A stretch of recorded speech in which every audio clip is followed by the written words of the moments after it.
Hello दोस्तों, कैसे हैं सब। मेरा नाम है हिमांशु और मैं स्वागत करता हूं आप सबका आपके अपने चैनल कॉमिक वर्ल्ड पर। तो चलिए दोस्तों, शुरू करते हैं राज कॉमिक्स में भेड़िया सीरीज की अगली कॉमिक्स, काला सोना।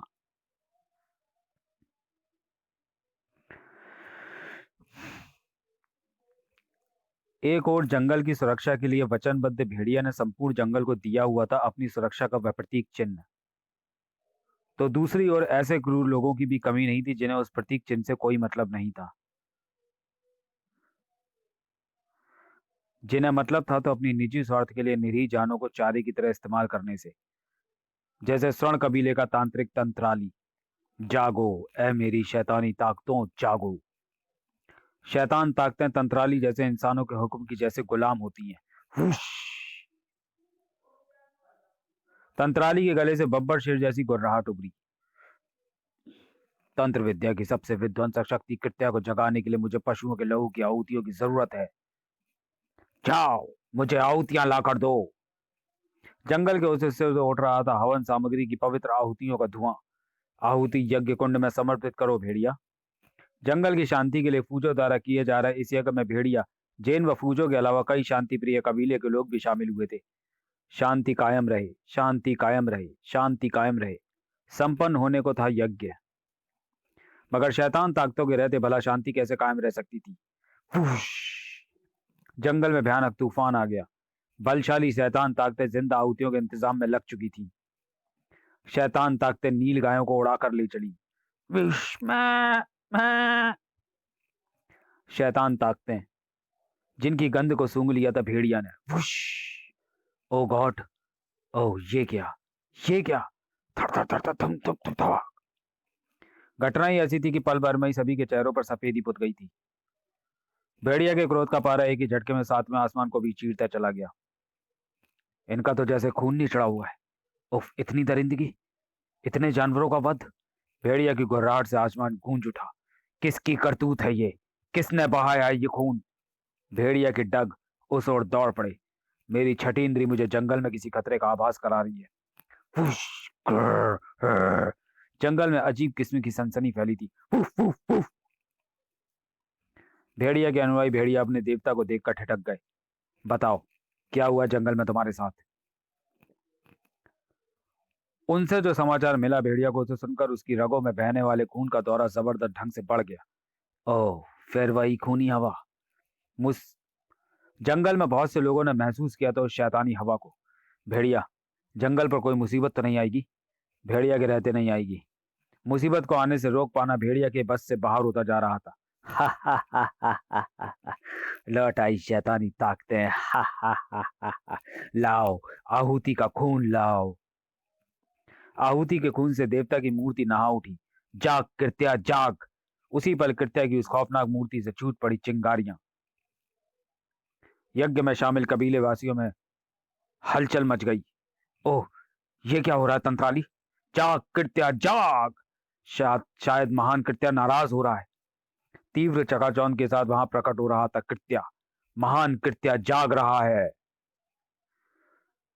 धन घन गरज सी वह आवाज गूंज उठी। कृत्या को जगाने के बाद एक मानव बलि की जरूरत होती है तंत्राले। मानव बलि नहीं मिलती तो मेरी शक्ति विध्वंस मचाती रहती है। जल्दी करो वरना यह पूरा कबीला राख का ढेर बन जाएगा। ओह, तंत्राली के लिए अब यह हरकत करना जरूरी हो गया था। मानव बलि स्वीकार करो कृत्या। नहीं। आ कृत्या के शरीर से छूटती चिंगारियों से वक्त की ओर केंद्रित हो गई और हवा बनकर उसके जिस्म में न केवल समा गई बल्कि ज्वालामुखी की तरह उसके जिस्म को फोड़कर वह हवा हवा में ही छितरा गई। बूम। कृत्या के जिस्म से फूटती वह तबाही फौरन ही रुक गई। बोलो, कृत्या को क्यों जगाया? महान कृत्या, हमारा स्वर्ण कबीला एक समृद्ध कबीला है। इधर तंत्राली ने अपने बारे में बताना शुरू किया। इधर वो जंगली सरदार भेड़िया को स्वर्ण कबीले के बारे में बता रहा था। हाँ भेड़िया, स्वर्ण कबीला अक्सर ही तांत्रिक अनुष्ठान करता रहता है। हो ना हो वह शैतान ही हवा कबीले के सरदार तंत्राली की ही चलाई हुई थी। सरदार कामची, अगर यह सच हुआ तो तंत्राली अब मेरे हाथों से नहीं जीवित नहीं बचेगा। भेड़िया नाम का जंगल का वो जल्लाद स्वर्ण कबीले की ओर चल पड़ा। तंत्राली ने ऐसा क्यों किया? उसे इस बात का जवाब अपनी मौत से पहले देना ही होगा। फिलहाल तंत्राली कृत्या को जवाब दे रहा था। मुझे आपको जगाने की वजह हमारा समृद्धशाली होना ही है महान कृत्या। हमारे स्वर्ण कबीले के पास इतना सोना है कि हम चाहें तो अपने कबीले की जमीन को सोने की जमीन में बदल दें। उसके बाद भी इतना सोना बचेगा कि प्रत्येक कबीले वाला यदि उसे धारण कर ले तो उसके बोझ से वो चल भी नहीं पाए। उस सोने के कारण दूसरे कबीले के डाकू हम पर आक्रमण करते रहते हैं। डाकुओं से मुकाबले में हमें जान माल व सोने की भारी क्षति की आशंका हर वक्त बनी ही रहती है। हमारी समृद्धि का प्रतीक सोना है। सोने की रक्षा के लिए मैंने तुम्हें जगाया है, हे महान कृत्या। उसी पल उसी पल तीव्र प्रकाश से चकाचौंध उठी सबकी आंखें। ओह ये क्या! क्रूश! सिवाय तंत्राली का और कोई भी न देख सका उस दृश्य को। लघु आकार लेकर तंत्राली की हथेली पर प्रकट हो गई कृत्या की वह आकृति, और केवल तंत्राली के मस्तिष्क में गूंज उठी वह आवाज। हमें उस वस्तु में स्थान दो तंत्राली, जिसकी की तुम रक्षा चाहते हो। इस स्वर्णकंठी में स्थान ग्रहण करो, हे महान कृत्या। स्वर्णकंठी के लॉकेट का सुनहरी रंग क्षण भर में सुर्खी होता चला गया। जब भी इस लॉकेट पर रक्त गिरेगा मैं जाग जाऊंगा, मगर ध्यान रहे इस लॉकेट को अपने गले से अलग मत करना, क्योंकि उसका खून मुझे जगाएगा। क्योंकि जिसका खून मुझे जगाएगा मैं उसी का आदेश मानूंगा। और ये भी ध्यान रखना कि मैं जब भी जागूंगा एक मानव बलि की मुझे फौरन जरूरत होगी, अन्यथा मेरी शक्ति विध्वंस मचाती ही रहेगी। मैं बिल्कुल ध्यान रखूंगा महान कृत्या। उस लॉकेट को धारण करते ही प्रकाश की तीव्र चकाचौंध समाप्त हो गई। तांत्रिक अनुष्ठान सफल हुआ। महान कृत्या की जय हो। खौफ को भी जड़ कर देने वाला स्वर वहां उसी पल गूंज उठा। तो कई निर्दोष प्राणियों के प्राण हरने वाला तांत्रिक अनुष्ठान तू नहीं किया था तंत्राली? कौन है? तेरी मौत था भेड़िया। पलक झपकते ही बीसियों कबीलेवासी भेड़िया के दुश्मन नजर आने लगे। साए साए साए, सावधान भेड़िया। भेड़िया तो हर पल सावधान था। साए साए साए।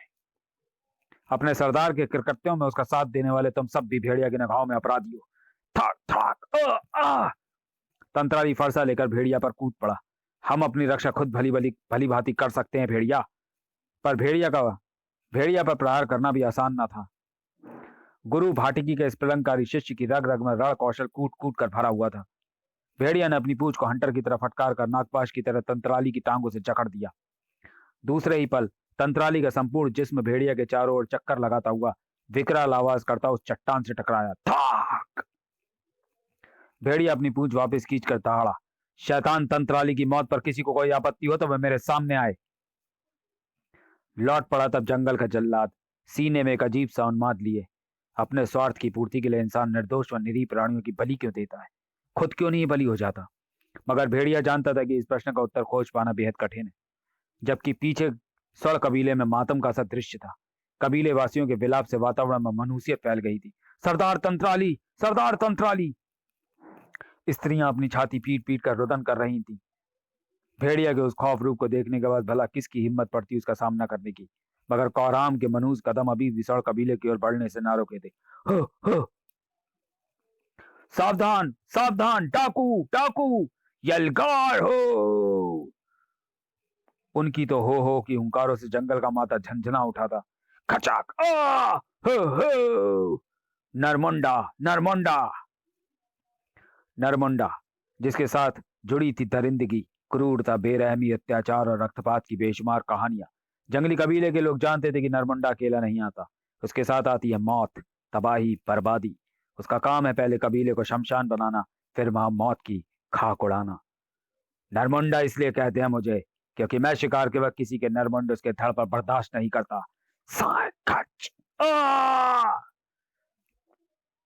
स्वर्ण कबीले के जांबाज युवक अपनी जान पर खेलने के लिए हर वक्त तैयार रहते हैं।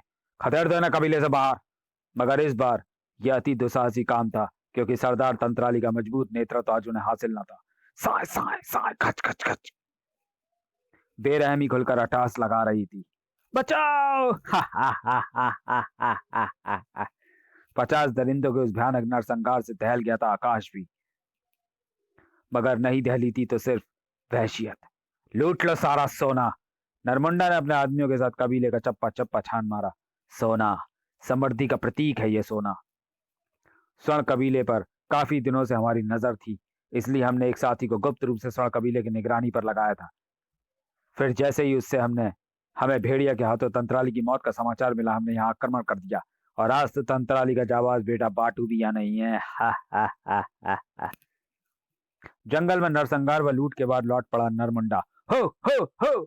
तबाही व बर्बादी के कोहरे को हटाता सिर्फ थोड़ी ही देर बाद पहुंचा बाटू। ये धुआं, ये इतना धुआं कहां से उठ रहा है? धुआं सड़ कबीले का है। यह जानकर उसका हृदय जैसे चिंगाड़ उठा। उफ, मेरे कबीले को यह आग किसने लगाई? मौत की बारिश किसने की यहाँ? आह!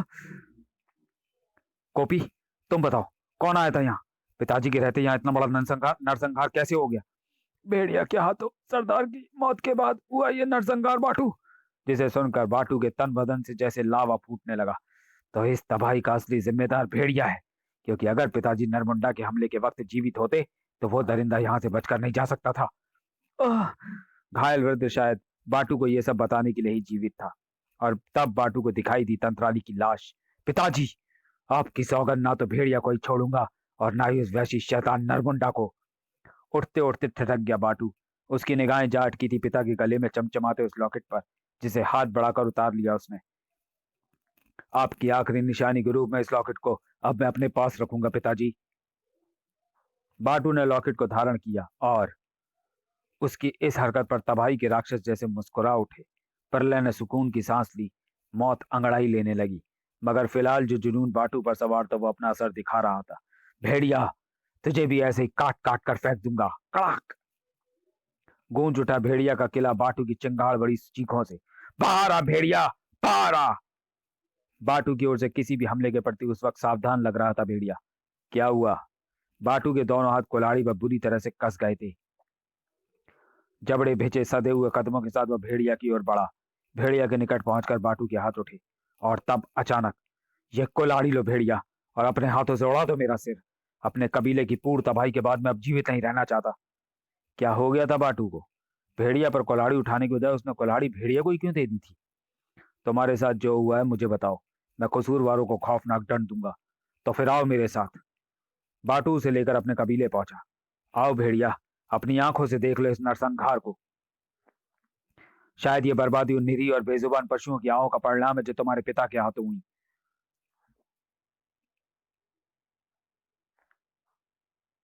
मगर किसी भी इंसान को किसी भी निर्दोष जिंदगी को छीनने का अधिकार नहीं है। इसलिए मैं नरमुंडा को उसके कृत्य की सजा दूंगा।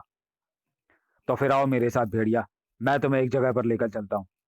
बाटू ने पूरी ताकत के साथ उस वृक्ष को घुमाया, और आश्चर्य, वह ठूंठ वृक्ष अपनी जगह पर घूम गया। हैरान ना हो भेड़िया, ये नकली पेड़ है, यानी गुप्त तहखाने तक पहुंचने का रास्ता। आओ मेरे साथ। नीचे पहुंचते ही चकाचौंध हो उठी भेड़िया की आंखें। ओह, ये क्या? ये तो सोना है। ये सोना नहीं है भेड़िया, ये काला सोना है। इसमें मौत अट्टहास लगा रही है। मेरे पिता का हत्यारा है ये काला सोना। मेरे कबीले की बर्बादी का जिम्मेदार है ये काला सोना। ये काला सोना ना होता तो आज भी मेरा कबीला खुशहाल मेरे सामने होता। इस काले सोने को तुम अपने संरक्षण में ले लो भेड़िया, क्योंकि मुझे इससे घृणा हो गई है। तुम्हारे कबीले की तबाही व बर्बादी का मुझे अफसोस है बाटू, मगर अब इस सोने को किसी की नापाक निगाहें छू भी ना पाएंगी। ये मेरे संरक्षण में रहेगा। ये क्या कर रहा था बाटू? क्या हुआ था उसके बदले की भावना को? ये कैसा बदला ले रहा था वह? बाटू का षड्यंत्र जल्दी ही ना तो भेड़िया की समझ में आया था, और ना ही नरमुंडा की ही समझ में आने वाला था।